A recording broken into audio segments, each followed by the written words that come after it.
It's Jana Brown this morning coming to you from the Geek Girls Academy. I hope you are having a lovely, well, it's Wednesday my time when this goes out. So whether it's Wednesday or Thursday or Tuesday, I hope you're having a lovely time at it. Today, we are going to tackle a subject on The More You Know that is driving me crazy, and that's why you get to hear about it. So I was talking to a friend this last week, and they brought up that they were on a Discord server where there was the argument breaking out between whether or not writing was art. First of all, is it art altogether? And then it led to this discussion that says if people will pay you for it, it is commercial and therefore not art. And if it's art, nobody will pay you for it. Therefore, you can never actually make a living on writing books that you like. You can only make a living writing if you are killing for the man, writing dribble, smut, et cetera, et cetera, et cetera. Lots and lots of things. So we're going to talk about it. And the first thing I'm going to say is knock it off. Okay. This is a discussion that almost always only happens between creators. And usually the heart of it is judging each other and not making our own successes, because it's really, really hard to see somebody else who is selling something that you think is lesser because you're being judgy. And gosh, they're making lots of money off of something that you don't care for or that you personally wouldn't write. And so that's not fair. Or the readers are stupid. I hear that. Or that's not art. Because if it was artsy like mine, then it wouldn't be commercial and people wouldn't buy it. And then, we'll all be poor, broke, starving artists together.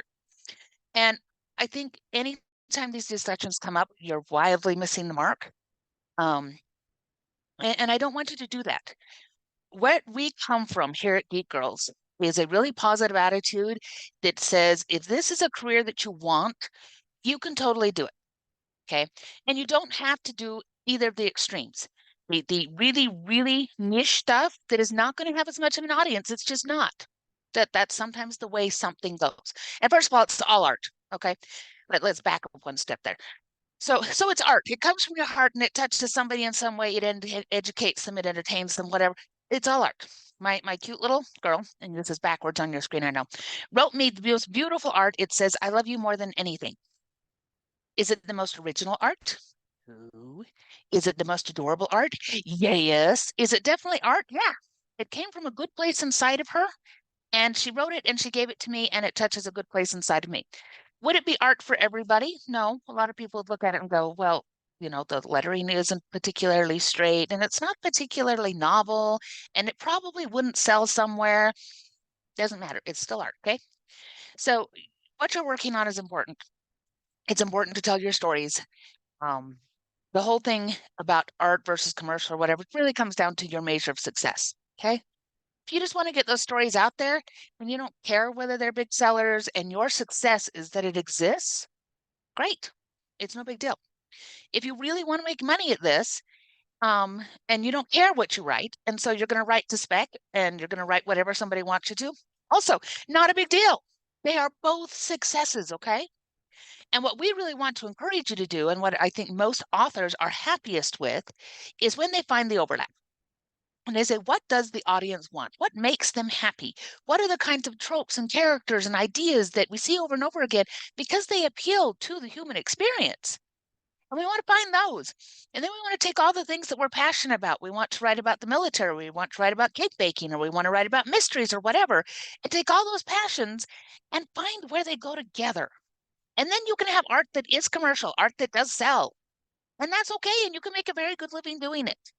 Is it easy? No. You have to work on it. You have to put out more than one book. All these things that we teach you in classes. Okay.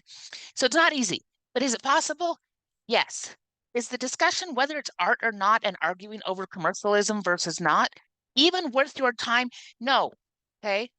It does not pass the would your time be better spent writing test ever. So if you've got somebody out there that just wants to bring you down and say, oh, well, you can never, ever be commercially successful and still do stuff that you like, the very, very best thing you can do, very, very best, I promise you, is walk away. Okay? That is not a server that you need to be with. That is not a person that you need in your life giving you advice. Let it go. And if it's somebody in your family, I have people in my family who are like this, we just don't talk about the books. We talk about lots of other things. We have a very loving relationship. We just don't talk about the books. And that's okay too. Okay? Because if you're going to be successful here, you first of all have to know what your success looks like. And second of all, you got to be ready to go and get it And third of all, you got to ignore those people who stand in your way and say, well, it's not art if you do it this way. It's not this if you do it this way. There's lots and lots of ways up the publishing mountain, and they're not wrong. Okay. And that's why we're here. We're here to help you get up that mountain. We're here to give you advice, to listen, all those things.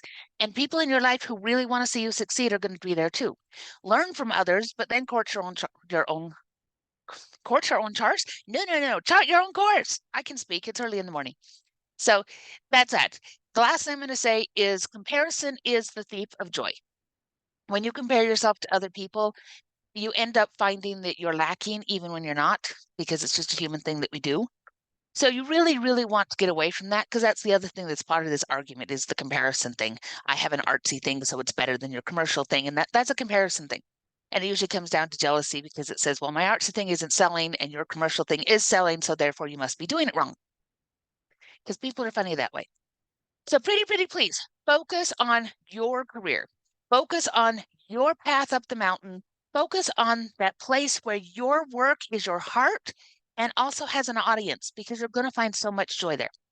All right. That said, no more time. Get back to writing. Get your red pens out. Let's go, guys. Bye-bye now.